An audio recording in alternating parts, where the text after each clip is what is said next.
Hello friends, 2 ദിവസമായിട്ട് ഭയങ്കരമായിട്ട് പോയിക്കൊണ്ടിരിക്കുന്ന ഒരു ന്യൂസാണ് നെയ്യാറ്റിൻകരയിൽ നമ്മുടെ ഈ കേരളത്തെ തന്നെ ഭയങ്കരമായിട്ട് ഞെട്ടിച്ച ഒരു കേസ്. നെയ്യാറ്റിൻകര ഗോപൻ സ്വാമി എന്ന് പറഞ്ഞ ആ വ്യക്തി സമാധിയായി എന്ന് പറഞ്ഞൊരു പോസ്റ്റർ അവരുടെ മക്കൾ ആ ഒരു നാട്ടിൽ മൊത്തം ഒട്ടിക്കുന്നു. ഇത് കണ്ടത് നാട്ടുകാർ ഭയങ്കരമായിട്ട് ഷോക്കാവുന്നു. കാരണം മരിച്ച കാര്യമൊന്നും നാട്ടുകാരൊന്നും അറിഞ്ഞില്ല, സമാധിയായെന്ന് പറഞ്ഞൊരു നോട്ടീസ് മൊത്തം അടിച്ചിറക്കുന്നു. മക്കളടുത്ത് ചോദിച്ചപ്പോഴത്തേന് പറഞ്ഞൊരു കാര്യം, അച്ഛൻ സമാധിയായെന്ന് മാത്രമേ പറയുന്നുള്ളൂ, വേറെ ഒന്നും പറയുന്നുമില്ല. ഇത് ഭയങ്കരമായിട്ട് നാട്ടുകാർക്ക് മൊത്തം ഷോക്കായി. കാരണം ഈ ഒരു നെയ്യാറ്റിൻകര ഗോപൻ എന്ന് പറഞ്ഞ ഒരു വ്യക്തി ഉണ്ടെങ്കിൽ ഒരു പൂജാരി കൂടിയാണ്. അവിടെ ഒരു ക്ഷേത്രമുണ്ട്, ആ ഒരു ക്ഷേത്രത്തിൻ്റെ പൂജാരി കൂടിയാണ്. ഈ ക്ഷേത്രത്തിൻ്റെ കാര്യം പറയുകയാണെങ്കിൽ ഈ ഒരു ക്ഷേത്രം പണിഞ്ഞത് തന്നെ അദ്ദേഹം തന്നെയാണ്. അദ്ദേഹം ഒരു ചുമട്ട് തൊഴിലാളി അങ്ങനെയുള്ള ഒരു വ്യക്തിയാണ്. അദ്ദേഹത്തിന് അതിൽ നിന്നും കിട്ടിയ പൈസ കൊണ്ട് വെച്ച ഒരു അമ്പലമാണത്. സോ ആ അമ്പലത്തിൽ തന്നെയാണ് ഈ അദ്ദേഹം പൂജ ചെയ്തിട്ടുള്ളതും. സോ ഈ ഒരു വ്യക്തി ഇപ്പം സമാധിയായെന്ന് പറഞ്ഞപ്പോഴത്തേന് നാട്ടുകാർ മൊത്തം ഷോക്കായിട്ട് എന്ന് പറഞ്ഞാൽ ഇനിയിപ്പോൾ ഇവർ കൊന്നതാണോ എന്നൊരു ഡൗട്ടും ഉണ്ട്. പോലീസിനെ അറിയിക്കുന്നു, മീഡിയയെ അറിയിക്കുന്നു, പോലീസ് ഒന്ന് ചോദ്യം ചോദിച്ച സമയത്താണ് ഈ ഒരു സ്വാമിക്ക് 2 ആമക്കളാണുള്ളത്. ആമക്കളിൽ ഒരാൾ കാര്യം പറയുന്നത്.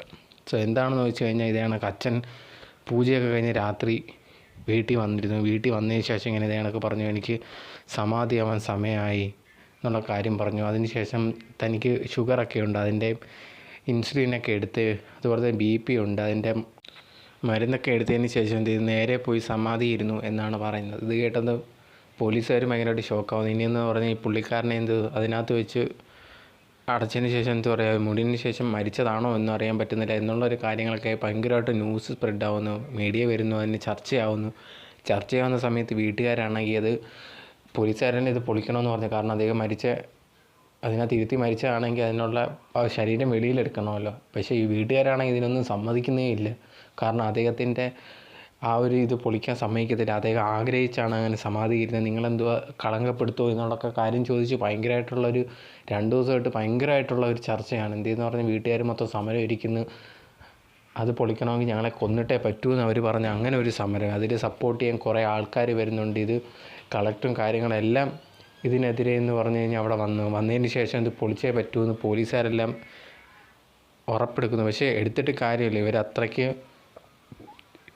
ഇതിനെ എതിർത്ത് നിൽക്കുകയാണ്. ഇപ്പം ലേറ്റസ്റ്റായിട്ട് ഇന്ന് വരെ പറഞ്ഞ് ഇന്നൊരു യോഗം ചേരുന്നുണ്ട്. അതിൽ നിന്നും ഇവരെല്ലാം കൂടെ ചേർന്നതിന് ശേഷം, ഈ ഒരു ഗവൺമെൻറ്റെല്ലാം കൂടെ ചേർന്നതിന് ശേഷം ഉത്തരവിട് ഇത് പൊളിക്കാൻ വേണ്ടിയെന്നാണ് പറഞ്ഞിരിക്കുന്നത്. പക്ഷേ വീട്ടുകാർ പറഞ്ഞൊരു കാര്യം എന്ന് പറഞ്ഞാൽ ഞങ്ങളെ കൊന്നിട്ടേ പറ്റത്തുള്ളൂ, അങ്ങനെ ഇല്ല എന്നുണ്ടെങ്കിൽ ഞങ്ങൾ കോടതിയിൽ ഇതിനു വേണ്ടി പോകുന്നതാണെന്നൊക്കെയാണ് വീട്ടുകാർ പറയുന്നത്. അതിനു വേണ്ടി ഭയങ്കരമായിട്ട് സമരം. നിങ്ങൾ ചാനലൊക്കെ നോക്കിക്കഴിഞ്ഞാൽ ഭയങ്കരമായിട്ടുള്ള ന്യൂസ് തന്നെയാണിത്.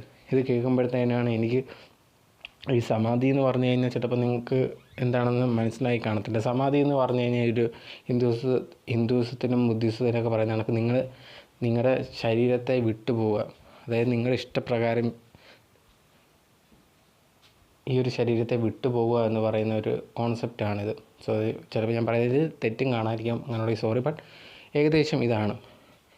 അപ്പോഴത്തേന് ഇങ്ങനൊരു സംഭവമാണ് ഇതെന്ന് പറഞ്ഞപ്പോഴത്തേന് ആർക്കും മനസ്സിലാവുന്നില്ല. കാരണം എന്ന് പറഞ്ഞു കഴിഞ്ഞാൽ ഇതിപ്പം നമ്മളൊക്കെ നോർമലായിട്ട് ചിന്തിക്കുമ്പോഴത്തേന് ഇനിയിപ്പം ഇദ്ദേഹത്തിനെ കൊന്നുമല്ലോ അതിനകത്ത് വെച്ചേക്കുവാണോ എന്ന് നമുക്കൊന്നും മനസ്സിലാവുന്നേ ഇല്ല.